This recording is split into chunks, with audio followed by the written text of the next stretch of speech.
सबसे पहले पूजा तोहार हो गौरी महारानी। सबसे पहले पूजा तोहार हो गौरी महारानी। ब्रह्मा से पहले विष्णु से पहले, ब्रह्मा से पहले विष्णु से पहले, लक्ष्मी से पहले तोहार हो गौरी महारानी। लक्ष्मी से पहले तोहार हो गौरी महारानी। सबसे पहले पूजा तोहार हो गौरी महारानी। रामा से पहले लक्ष्मण से पहले, रामा से पहले लक्ष्मण से पहले, सिया से पहले तोहार हो गौरी महारानी। सिया से पहले तोहार हो गौरी महारानी।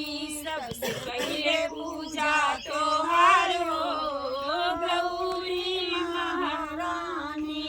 कृष्ण से पहले बलदाऊ से पहले, कृष्ण से पहले बलदाऊ से पहले, रुक्मिणी से पहले तोहार हो गौरी महारानी।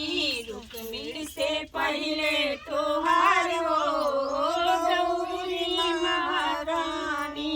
सबसे पहले पूजा तोहार हो गौरी महारानी।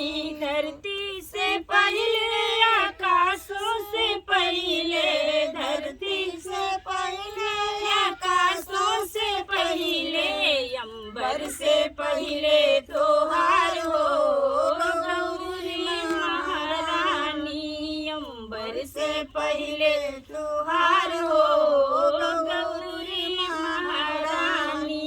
सबसे पहले पूजा तोहार हो गौरी महारानी। सबसे पहले पूजा तोहार हो गौरी महारानी।